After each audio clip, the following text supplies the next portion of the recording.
Have you ever been underestimated by your own family? Imagine spending years building something incredible while they mock your efforts, only to watch their faces when they realize you're actually their boss. That's exactly what happened to me. I'm Emily Chen, 32 years old, and this is the story of how my brother's constant mockery of my failed business backfired in the most spectacular way possible. Growing up, my brother Marcus was always the golden child. 3 years older than me, he followed our father's footsteps into corporate finance, climbing the ladder at prestigious firms while I chose a different path. From childhood, the contrast between us was stark. He was all pressed suits and perfect grades, while I was the dreamer who spent weekends at startup meetups and coding workshops. "Emily, when are you going to get a real job?" became my mother's favorite question at family gatherings. My father would just shake his head disapprovingly, while Marcus would smirk from behind his expensive coffee cup. I started my tech company, Innovate Tech Solutions, right after college, while Marcus was celebrating his promotion to junior executive at Stewart Brooks Financial. I was working out of my tiny apartment, living on ramen noodles and determination. My initial focus was on developing AI-driven software for small businesses, not exactly glamorous, but I saw potential where others saw nothing. "Still playing entrepreneur?" Marcus would ask at every family dinner. "You know, there's an entry-level position at my firm if you want to actually make something of yourself." I'd smile and change the subject. What they didn't know was that while they were pitying my struggling business, I was quietly revolutionizing business automation software. My company's first product, AutoFlow, was gaining traction in the startup community. We weren't making headlines, but we were making progress. Then came the weekly family dinner that changed everything. It was a tradition our parents insisted on maintaining, even though it usually devolved into a showcase of Marcus's achievements and a dissection of my perceived failures. That particular Sunday, Marcus was especially smug. He'd just been promoted to senior vice president at Stewart Brooks, and everyone was celebrating his success. To Marcus, our father raised his glass, following in my footsteps and making us proud. Marcus soaked in the praise, then turned to me with that familiar condescending smile. "So, little sister, still running your little computer business?" I took a sip of wine, already knowing where this was going. "You know," he continued, "it's not too late to join the real business world. Stewart Brooks is expanding, and with my recommendation." "I'm doing fine, Marcus," I interrupted, but he wasn't listening. "Still playing entrepreneur?" He laughed, loud enough to make our mother wince. "Come on, Emily, it's been what, 5 years? Time to grow up and join the adults." That's when the doorbell rang. Our mother looked confused. We never had unexpected guests at family dinner. She went to answer the door, and I heard murmured conversation before she returned to the dining room, followed by a tall, distinguished-looking man in an impeccable suit. Marcus's face lit up with recognition. "Mr. Harrison, what an unexpected pleasure." He stood quickly, nearly knocking over his wine glass. "Everyone, this is James Harrison, the new CEO of Stewart Brooks." Mr. Harrison smiled politely at Marcus, then his eyes found me. His entire demeanor changed as he bowed slightly. "Ma'am, your acquisition papers are ready for final review," he said formally. "I apologize for interrupting your family dinner, but given the magnitude of the deal..." My brother choked on his drink. The silence that followed was deafening. Marcus looked between me and his CEO, his face growing increasingly pale. Our parents sat frozen, forks halfway to their mouths. You see, what my family didn't know was that Innovate Tech had grown beyond their wildest imaginations. While they were dismissing my little computer business, I had built it into a tech powerhouse. Our AI solutions were now handling data processing for some of the biggest companies in the world. And yes, we were in the process of acquiring Stewart Brooks Financial. I don't understand," Marcus stammered, his voice barely a whisper. Mr. Harrison looked confused. "Ms. Chen's company, Innovate Tech Solutions, is completing the acquisition of Stewart Brooks. Surely you were aware," he trailed off, noting the shocked expressions around the table. I stood up, smoothing my casual dinner outfit. "Perhaps we should discuss this in private, Mr. Harrison." "Of course, ma'am. The board is quite excited about the direction you've proposed for the company." Marcus collapsed back into his chair, his face ashen. Our father's mouth opened and closed without producing sound, while our mother gripped the edge of the table so hard her knuckles turned white. "Emily," Marcus finally managed, "what's going on?"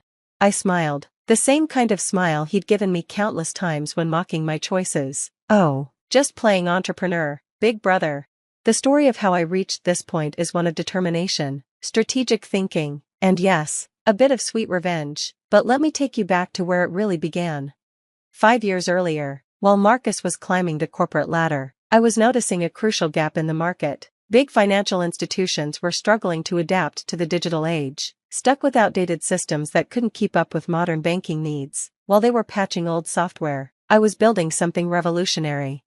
AutoFlow, my company's first product, was just the beginning. What started as a simple business automation tool evolved into an AI-powered financial analysis system that could process and analyze data faster and more accurately than any existing solution. We called it FinAI.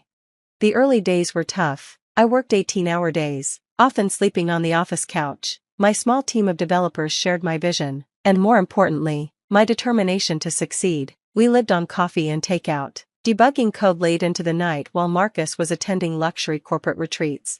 "Your brother just got another promotion," my mother would tell me during our weekly calls. "He's got a corner office now. Are you eating properly? That apartment of yours is so small."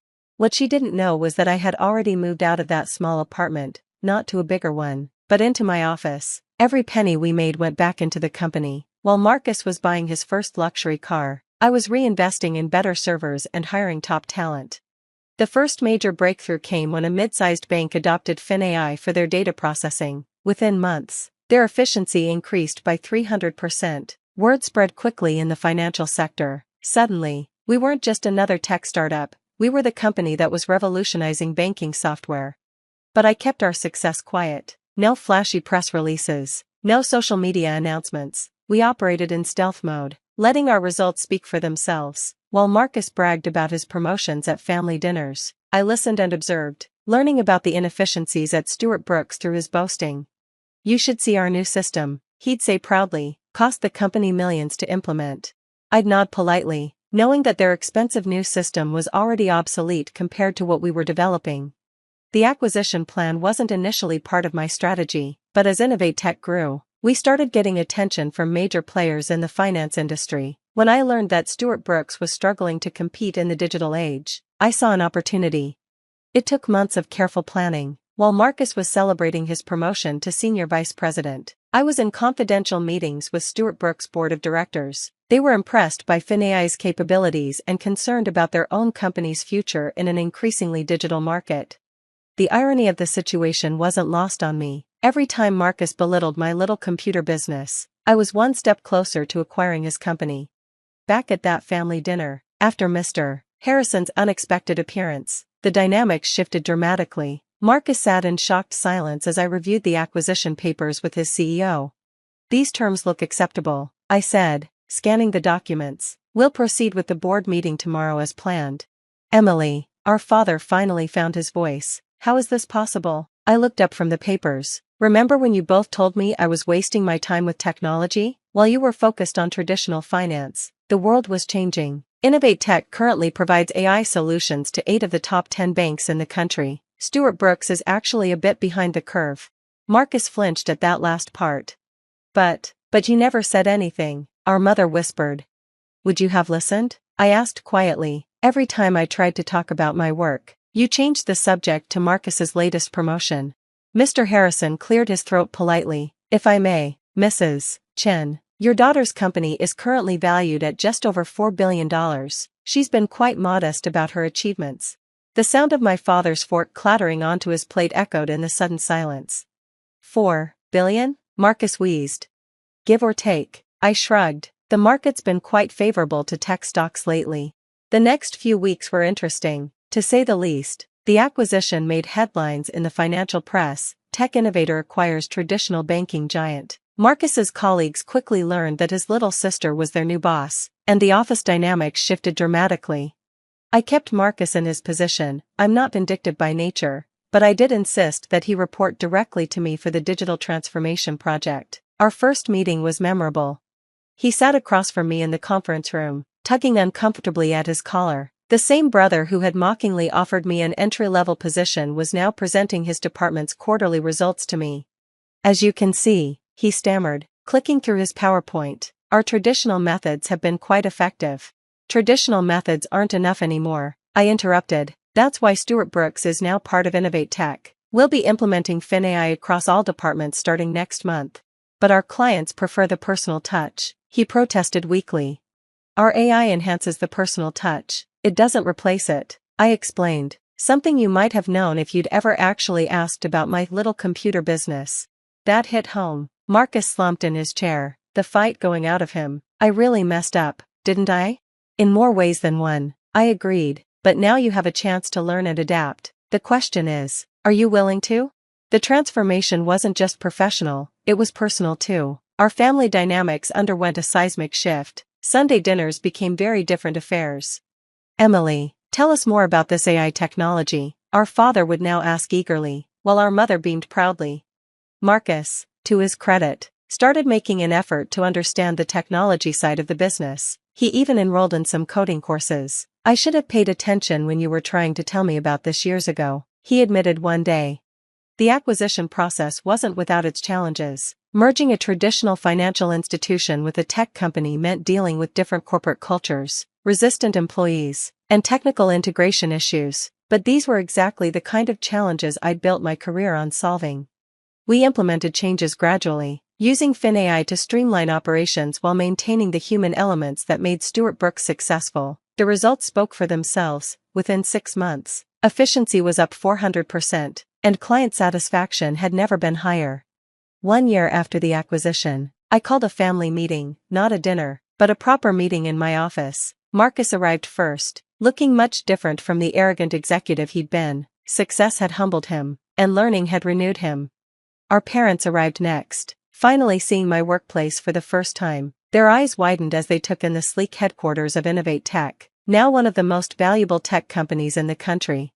I wanted to show you something, I said, leading them to a wall of photographs. It displayed the history of Innovate Tech, from our first tiny office to our current success. Every step of the way, even when you thought I was failing, I was building something meaningful. My mother wiped away tears. We should have believed in you. I believe in her now, Marcus said quietly. She's taught me more about business in the past year than I learned in my entire career. My father, ever the pragmatist, finally asked the question that had probably been bothering him for months. Why didn't you tell us sooner about your success? I considered the question carefully before answering, because I needed to do this on my own terms, not to prove you wrong, but to prove myself right. Success isn't always about corner offices and fancy titles. Sometimes it's about seeing a problem and having the courage to solve it, even when no one else believes in your solution.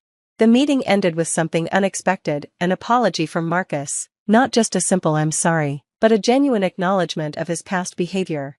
I was threatened by your success, he admitted. Every time you talked about your business, I dismissed it because I was afraid you might actually succeed where I was just following a predetermined path. You weren't just playing entrepreneur, you were revolutionizing an entire industry while I was just climbing a corporate ladder.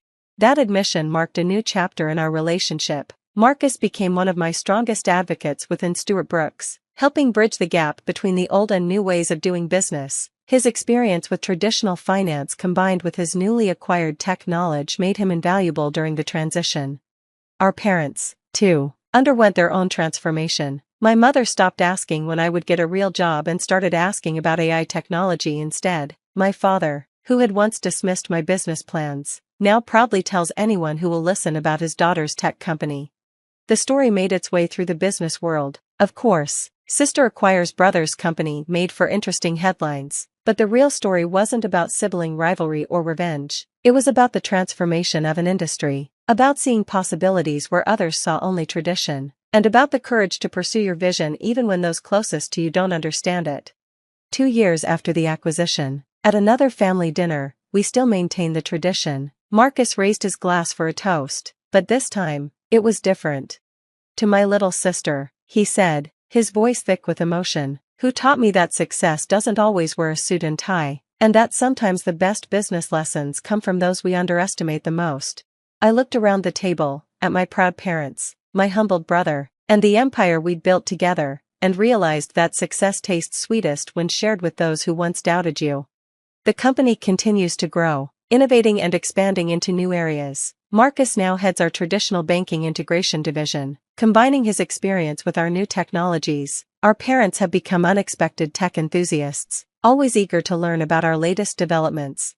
As for me, I'm still the same person who started coding in a tiny apartment, just with a slightly larger office and a lot more responsibility. The lessons I learned along the way, about persistence, about believing in yourself when others don't, about the importance of disrupting traditional thinking, these are now part of Innovate Tech's core values.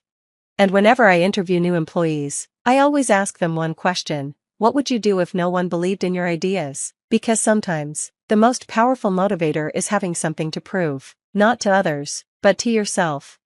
The next time someone tells you you're just playing at your dreams, remember my story. Sometimes, those who mock your journey end up working for you. And sometimes, the best revenge isn't revenge at all, it's massive, undeniable success. Just ask my brother. He's in a meeting right now, presenting his latest report to me.